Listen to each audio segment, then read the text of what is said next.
মিরপুরে টাইম আউটের ইতিহাসটা যেন ফিরিয়ে নিয়ে আসলেন মেহেদী হাসান মিরাজ। একটা কথা হয় যে সাকিব আল হাসান যখন থাকবেন না, তার বিকল্প আসলে কে হবেন। সেই বিকল্প খেলার মধ্যে কিন্তু মেহেদী হাসান মিরাজ যে বিকল্প, সেই বিকল্পর আরও একটা উদাহরণ সেট করলেন তিনি। যদিও সেটা ভিন্ন মাত্রা। ইন্টারন্যাশনাল ক্রিকেটে সাকিব আল হাসান ম্যাথিউসকে টাইম আউট করেছিলেন, যদিও সেটা রুলসের মধ্যে থেকেই করেছিলেন, কারণ নির্ধারিত সময়ের মধ্যে তিনি ক্রিজে আসতে পারেননি, রেডি হয়ে দাঁড়াতে পারেননি। সেই জন্য সাকিব আল হাসান আম্পায়ারের কাছে আবেদন করেছিলেন। পরবর্তীতে ম্যাথিউস সাকিবের কাছে রিকোয়েস্টও করেছিলেন, কিন্তু সাকিব বলেছিলেন সেটা আম্পায়ার্স কল।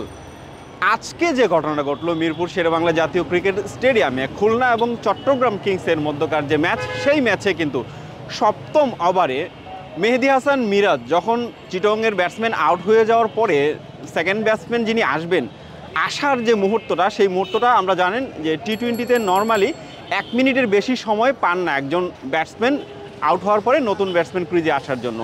সেখানে লেট হচ্ছিল, সবার মনে কিন্তু সেই সময়টাতে সাকিব আল হাসানের কথাই মনে পড়ছিল এবং মেহেদী হাসান মিরাজ আম্পায়ারের সাথে কথা বলছিলেন।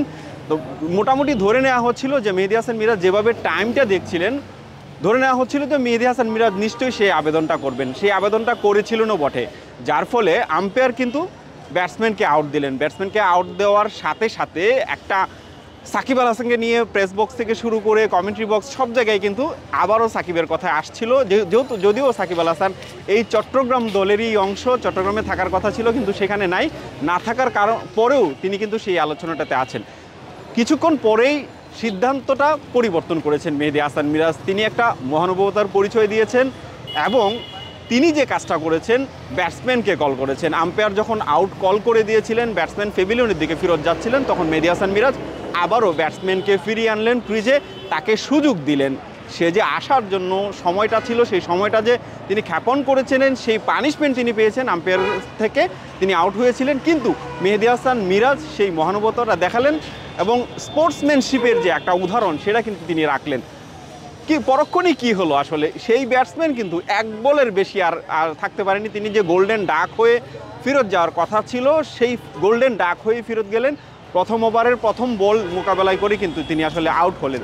মেহেদী হাসান মিরাজ এই ম্যাচের সুপারম্যান বলতে পারেন, কারণ এই ম্যাচে তিনি যেভাবে ক্যাপ্টেন্সি করেছেন, এখন পর্যন্ত খেলা চলছে মাঠে, যেভাবে তিনি খেলাটা নিয়ন্ত্রণ করেছেন। মেহেদী হাসান মিরাজকে সাকিব আল হাসানের বিকল্প বলা হয়। আমি আসলে বিকল্পের কথা বলছি না, কিন্তু একজন সাকিব আল হাসান তৈরি করার জন্য যে সময়টা দেওয়ার দরকার একজন ক্রিকেটারকে, সেই সময়টা যদি দেওয়া হয়, তাহলে মেহেদী হাসান মিরাজ নিশ্চিতভাবে বাংলাদেশ ক্রিকেটকে অনেক দূর নিয়ে যাবেন এবং সেই জায়গায় মেহেদী হাসান মিরাজের বিকল্প কিন্তু নাই। আজকের ম্যাচে সেটা তিনি আবারও ফিরিয়ে আনলেন এবং সাকিব আল হাসানকে এই বিপিএলে অন্ততপক্ষে যারা টিভি স্ক্রিনের সামনে দাঁড়িয়ে খেলা দেখেছেন এবং যারা সরাসরি মাঠে খেলা দেখেছেন, সবাই নিশ্চিতভাবে সাকিবকে আরও একবার মনে করেছেন। সাকিব এমন একজন ক্রিকেটার যাকে আসলে মনে করতেই হবে, যাকে মনে রাখতেই হবে। ইন্টারন্যাশনাল ক্রিকেট বলেন, ফ্র্যাঞ্চাইজি ক্রিকেট বলেন, প্রত্যেকটা জায়গায় সাকিব যে সিগনেচার রোলটা প্লে করেছেন, তার জন্য অন্ততপক্ষে 1000 বছর এই সাকিব আল হাসানকে সবাই মনে রাখবে।